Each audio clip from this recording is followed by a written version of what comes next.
우리에게 주시는 하나님의 말씀은 사무엘하 23장 1절에서 5절의 말씀입니다.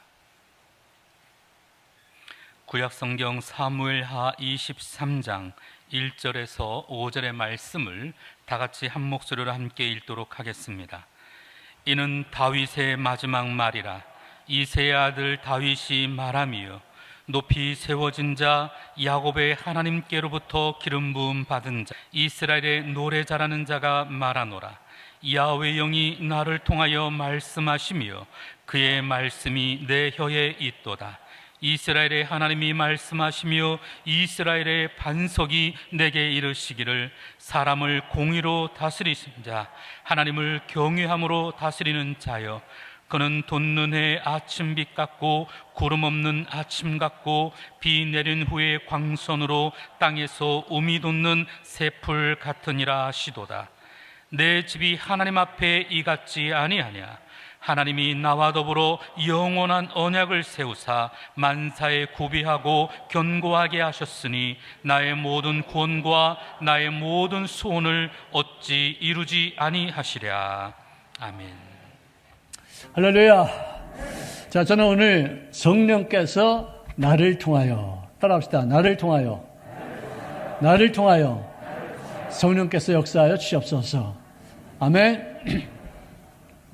자, 오늘 이 본문 말씀은 생애의 끝 무렵 자기 자신의 삶을 평가했던 다윗의 말씀이라고 기록합니다. 파란만장했던 70여 년의 연수를 마치면서 자기 인생에 대해서 스스로 매긴 성적표라고 할까요? 거기에 뭐라고 기록되어 있느냐? 나 다윗은 높이 세워진 자다.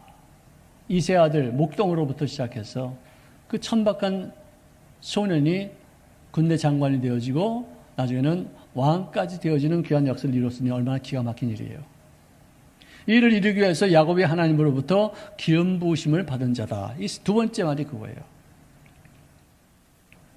기름 부으심은 세 종류의 사람에게만 있었습니다. 첫째로는 왕이 될 사람에게 기름 부었고요. 그 다음에 선지자가 될 사람, 그 다음에 예언가가 될 사람, 이제 제사장이죠. 제사장이 될 사람. 이 세 종류의 사람들만 유대 그때 구약시대 때는 기름을 부었었는데, 그 다음에는 세 번째는 이스라엘의 노래를 잘하는 자다. 아름다운 시를 읊을 줄 아는 사람이다. 그렇게 기록되어 있습니다. 내가 말하노라. 시편의 대부분을 다윗이 지었습니다. 그리고 항상 그는 악기로 하나님을 찬양했던 타고난 음악인이었었어요. 우리 아까 찬양 부르신 분 같은 노래를 잘하는 사람이었다.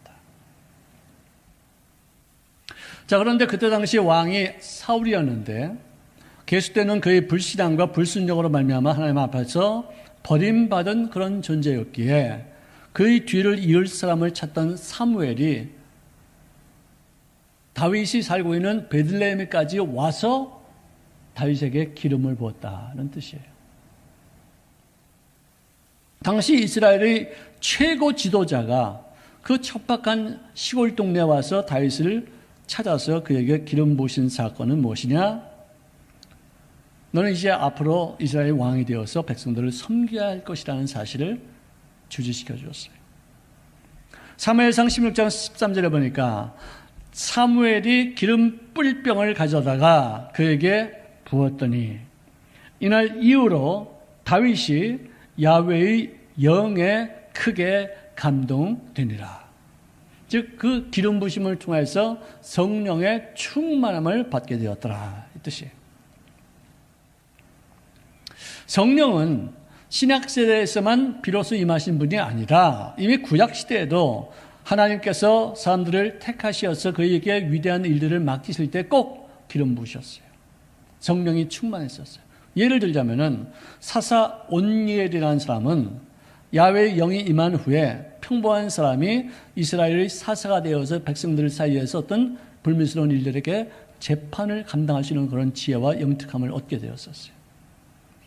나아가서 메소포타미아와의 왕과 더불어 싸워서 승리할 수 있을 만큼의 어떤 전략적인 사람이 되어지고 용맹성을 가진 사람으로 바뀌었다는 얘기예요. 이게 기름 부심의 결과예요.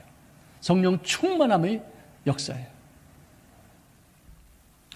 사사뿐만 아니라 선지자들에게도 야훼의 영이 임하셨는데 입다에게는 그가 평범한 사람이었었어요.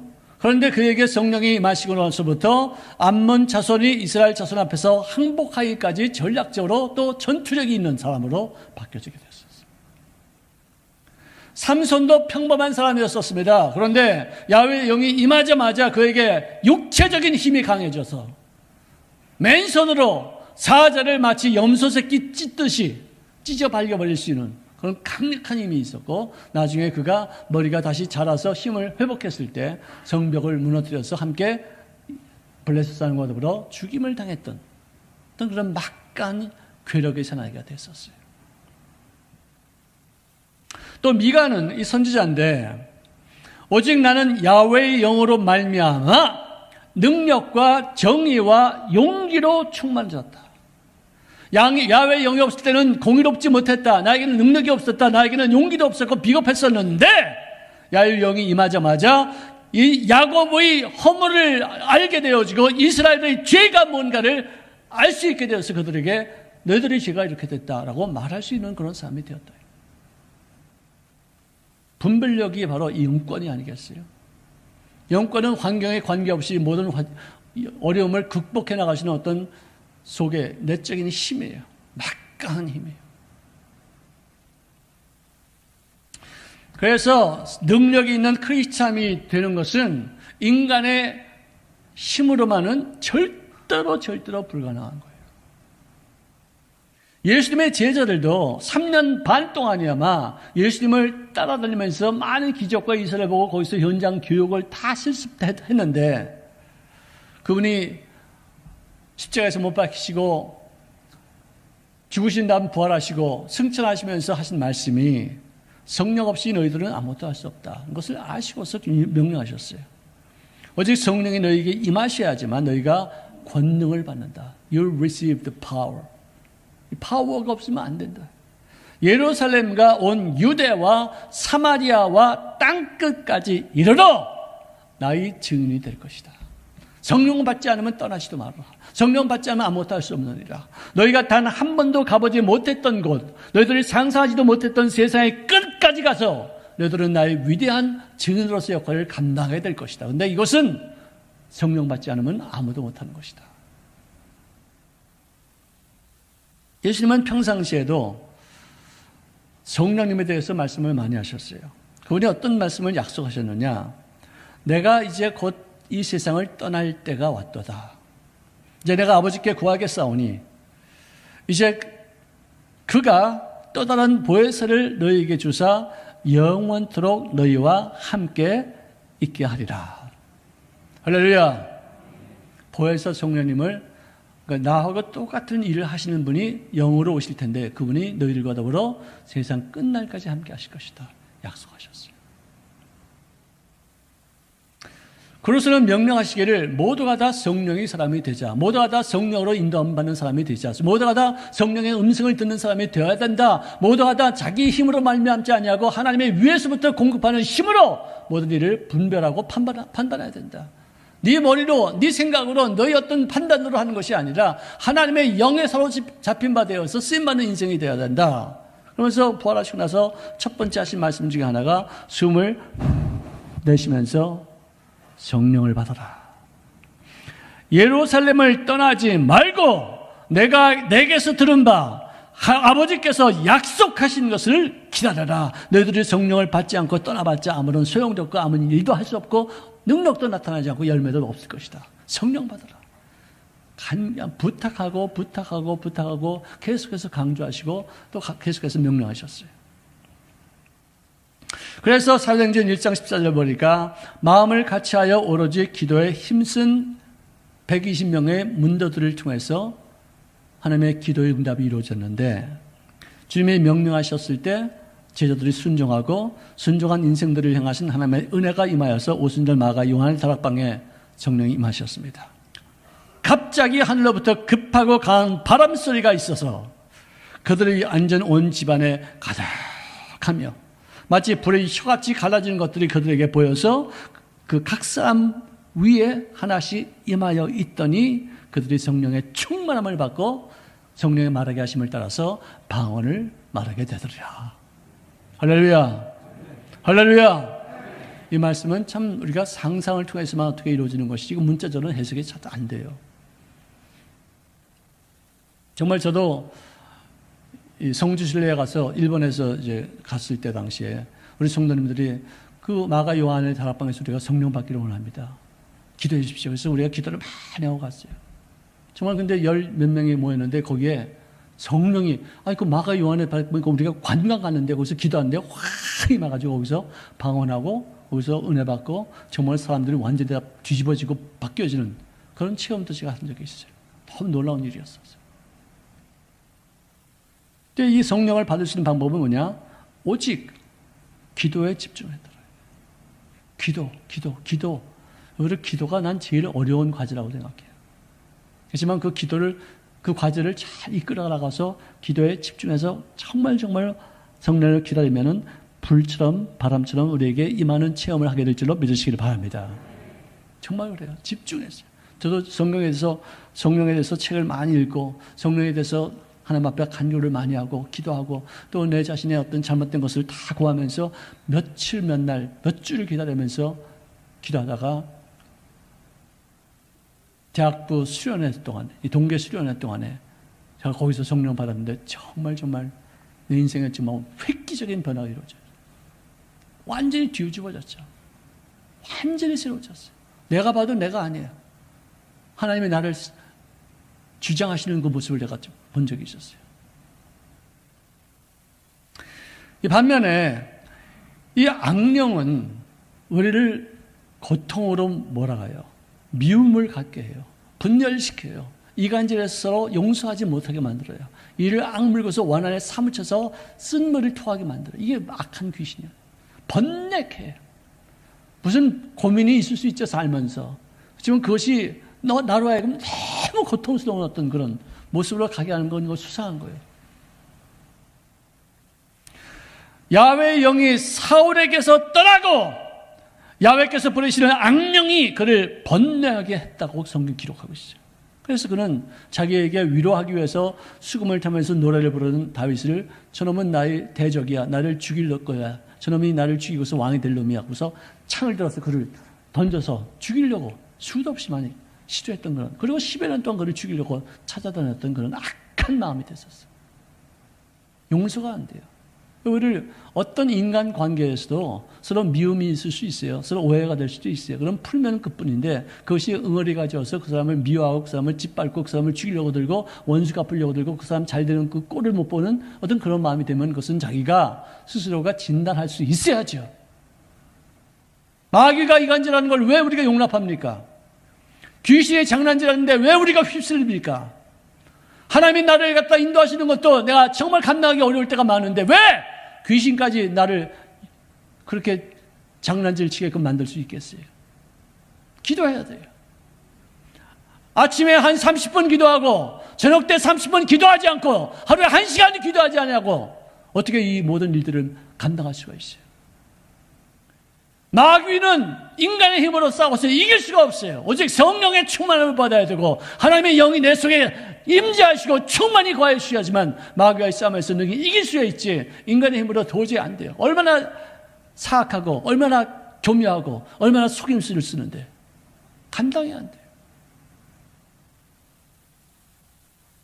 성령 없이는 우리 인생도 우리 신앙도 다 실패뿐인 것을 우리가 알 수 있지 않겠습니까? 끊임없이 악령들을 동원해서 우리를 유린시키는 사탄과의 전쟁이지 그 사람과의 전쟁이 아니다 이거예요. 그렇게 사랑했는데 그래서 결혼했는데 사랑이 아니었었어요. 이쁜 여자를 만나고 자기 마음의 남자가 여자를 만나면은 남자 이 속에는 이 도파민이 팍 솟아올라서 이게 제정신이 아니래요. 미치는 거라 이게. 사랑이 아니에요. 그건 호르몬 효과예요. 그래가지고는 뭐 정말 친절하게 다 해주지. 온 수작을 다 버리지. 여자 마음 꼬시려고. 그걸 뭐라고 그러는지 아세요? 그걸 수작이라고 그래요. 수작. 요즘 젊은 애들은 뭐 뭐라고 그러더라? 뭐라 그러지 요즘 젊은이들? 작업을 한다고 그러는 거? 작업을 한다. 그렇지만 그게 사랑이 아니고 어떤 진짜 그 사람의 약점과 뭐 부족한 점, 그 아픔 이런 걸까지 다 충분히 이해하면서 어떤 그런 것이 사랑이지. 그냥 아름답고 이쁘고 귀엽고 뭐 정말 자기 마음에 드는 것만 그런 것만 보고서 하는 것은 그건 사랑이 아니거든요. 그러면 그게 유효기간이 있어요. 6개월 내지 3년이래요. 그거 지나고 나면 그다음부터는 바람 피워. 오입해. 아내에게 한을 맺히죠. 또 그렇지 않고 성실한 남편인데도 불구하고 어떤 아내는 남편을 아주 막 부려먹어. 그냥 막대해. 요즘 와서 얼마나 불쌍한 남편들이 많은 줄 아세요? 또 애를 낳고서 그 아이들이 재롱 부릴 때 얼마나 이뻐, 얼마나 사랑스러워, 정말 잘 키워보겠다고 마음먹었던 그런 부모가 그 자녀가 잘못하면 막 후드려 패고 심지어 굶어 죽이고 자루에다 넣어가지고 짓밟아버리고 이런 시대가 있다. 이게. 또 자녀들은 부모를 내가 효하고 공경해야 했다는 것을 알면서도 어떻게 하다 보니까 부모를 멸시하고 우습게 여기고 업신여기는 거예요. 그 배후에 귀신이 있다는 걸 모르고 있어요. 육체적인 욕망에 눈이 멀어서 돈 때문에 친구도 배신하고 가족도 배반하는 그 배후에 어둠의 영이 있잖아요. 이것을 어떻게 우리 인간의 힘으로 싸워 이길 수 있어요? 기도해야죠. 물리쳐야죠. 귀신에게 속지 말아야죠. 감정에 치우치지 말아야죠. 말씀에 입각해서 우리가 살아야죠. 상처를 왜 받는지조차도 모를 때가 많아요. 상처받는 것은 나에게도 문제가 있어요. 나도 상처 받아봤잖아요. 상처 받으면 또 받고 또 받고 그래요. 왜 내가 나를 갖다 고쳐야 되는데 나의 어떤 삶의 태도를 새롭게 만들어야 되는데 상처 주는 사람만 미워하는 그런 경우가 되겠느냐.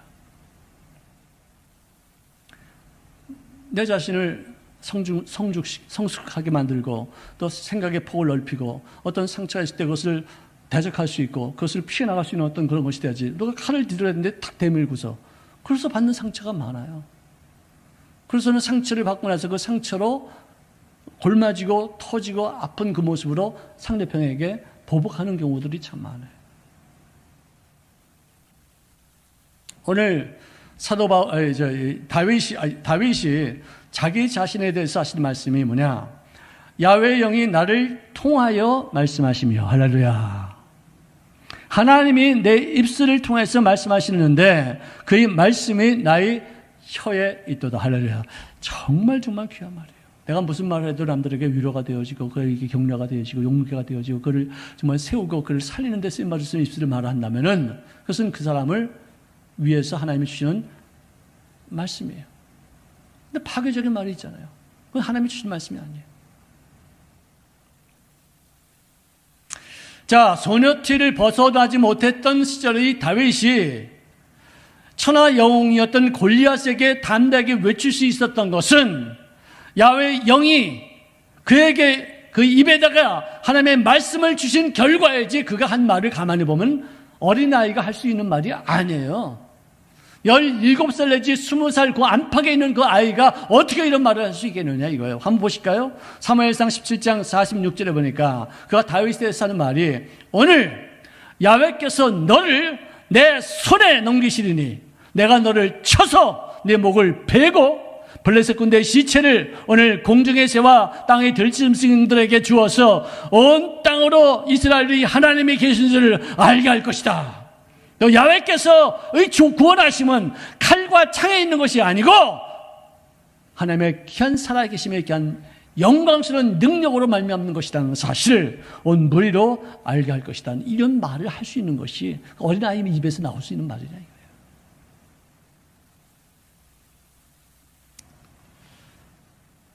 사도시대 때에도 수천 명의 예루살렘 주민 앞에서 그리고 산헤드린의 공회당 앞에서 위협적인 살해 위기의 어떤 상황 속에서도 불구하고 두려움 없이 선포했던 베드로 그리고 그 모든 사회자들, 이 사도들 성령의 도우심이 없이 어떻게 될 수 있겠는가? 그들이 어떤 수련을 받은 것도 아니고 돌을 닦은 것도 아니고 뭐 정신적인 어떤 그런 훈련을 받은 것도 아니고 최면에 걸린 것도 아니고 오직 성령의 역사로 말미암지 않고서 어떻게 예수님을 부인하고 도망갔던 사람들, 귀향했던 사람들, 사도기를 포기했던 그런 겁쟁이들이 순교까지도 감당하기까지 쓰임받는 제도들이 되느냐 이거예요. 사도행전 4장 13절 보니까 그들이 베드로와 요한이 담대하게 말하는 것을 보고 그들은 본래 학문 없는 범인으로 알았다가 이상히 여겼다. 보통 사람들이 성령 받은 게 이렇게 바뀌었더라. 정말 보통 사람 이해하죠. 추하고 아주 유약하고 비겁한 그런 사람들이 성령 받고 나서 내가 너희들에게 하나님의 말씀을 거역하고 네 말들을 너희들의 말을 들어야지만 되겠다고 말해야지만 되겠느냐? 순교를 각오했어요. 목숨을 아깝지 않게 여겼었어요. 성령 충만한 결과예요.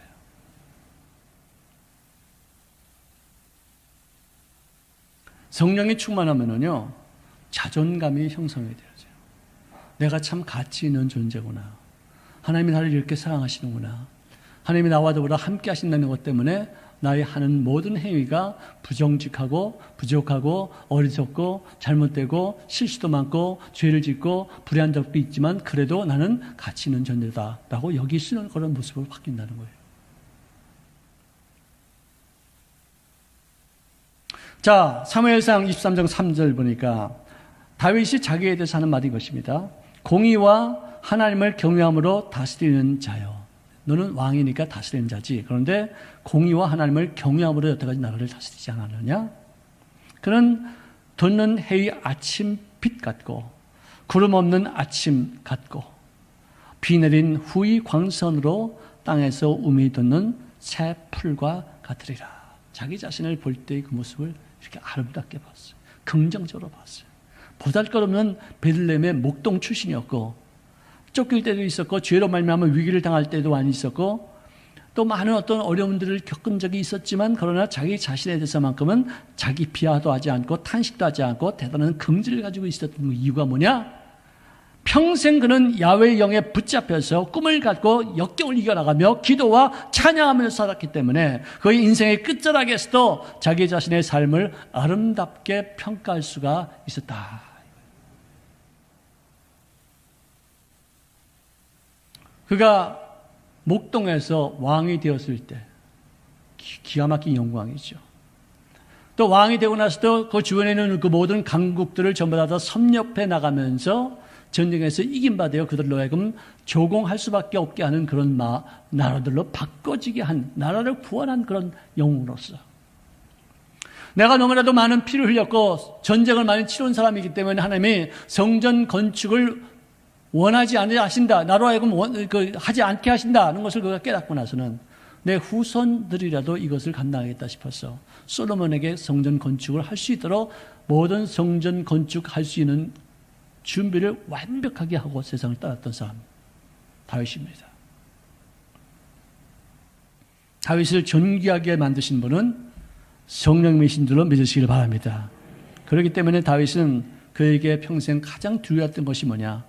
성령 없이 사는 자력의 인생, 내 혼자 힘으로 스스로 살겠다는 것 정말 무서워했었어요. 그래서 하나님 앞에 책망을 받을 때도 그런 말하기를 시편 51편 11절에 나를 주 앞에서 쫓아내지 마시며 죄의 성령을 내게서 거두지 마옵소서. 이걸 제일 두려워했었어요. 다른 형벌, 다른 징계, 다른 하나님의 채찍 다 감당하겠는데 성령만큼은 절대로 나를 떠나지 않게 하시옵소서. 성령의 소중함을 너무나도 극명하고 절실하게 깨달은 사람 중에 하나였었습니다. 성령님을 떠난 인생은 껍데기입니다. 여러분, 우리가 장갑을 끼지 않습니까? 그래서 움직이죠. 장갑 빼면은 이 장갑은 아무것도 아니에요. 넝마조각에 불과해요. 인형놀이 할 때 인형 우리가 막 움직이죠. 얼마나 정말 재치 있게 인형극 합니까? 이거 빼고 나면은 인형은 벌써 주저앉아 아무것도 아니에요. 우리 예수 믿는 사람들도 성령 없이 사는 모습은 살았다나 그런 모습이다 이거예요. 많은 학자들이 그동안에 기후 문제, 이 지구의 환경을 너무 황폐한다는 사실을 경고해도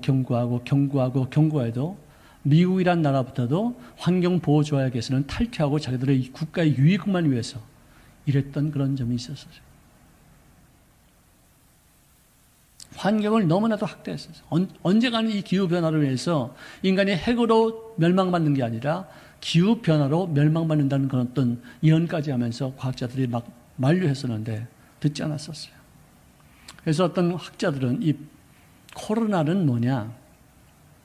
지구가 자기 스스로를 방어하는 차원에서 나타난 지구 백신이라는 거예요. 기후변화를 방지하는 백신이라는 그런 말을 할 수 있을 정도의 인간들이 이 지구에게 범한 죄는 극악무도한 것이었다는 것입니다. 이제 이 임계점, 이 크리티컬 포인트, 이 이후로는 아마 세상은 절대로 같아지지 않을 거예요. 심지어 AC, BC로 나누는 거예요. Before Corona, After Corona. BC와 AD가 나누듯이 이 시점 이후의 세상은 완전히 달라질 것이다 하고 사람들은 말합니다. 그렇지만 딱 하나 달라지지 말아야 할 것은 뭐냐? 예수 믿는 사람들이 성령 충만한 삶입니다. 할렐루야. 할렐루야. 교회가 위기라고 말합니다. 위기 아닙니다. 우리 예수 믿는 사람들이 성령 충만하지 않은 것이 위기입니다.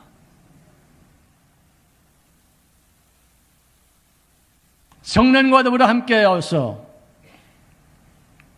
정말 아름다운 인생을 살아야 되죠. 여러분들 잘 사는 사람이 부자라고들 말하죠. 우리 저분은 참 잘 살아. 여러분들 돈 많은 사람들은 잘 사는 사람들이 아니에요. 그 사람들은 부자예요. 잘 사는 사람들은 돈이 많고 없고 그 관계가 아니라 재산이 많고 뭐 주식이 많고 땅이 많고 적고 이런 것이 문제가 아니라 삶을 가치 있게 의미 있게 보람차게 정말로 즐기면서 가치 있게 살고 있느냐. 이게 잘 사는 거예요. 잘 산다는 말은 관계가 좋다는 얘기예요.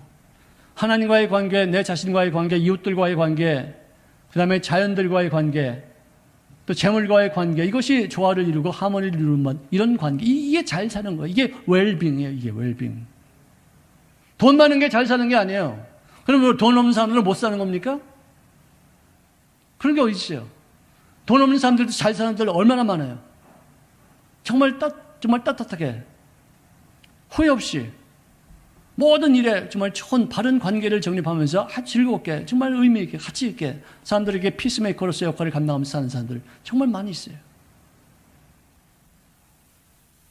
한 문장의 끝에는 마침표가 있듯이 한 논문의 끝에는 결론이 있듯이 세상 모든 일의 끝부분에는 평가가 있습니다. 남들이 무엇이라고 말하든지 성령께서 내 평생을 통해서 일하실 수 있도록 내가 순종하고 기도하고 그분을 인정하고 의지하는 삶을 살면서 예수 믿는 사람답게 경건하고 예수 믿는 사람답게 당당하고 예수 믿는 사람답게 담대하게 살 수 있는 우리가 될 수 있기를 주의 이름으로 축원합니다.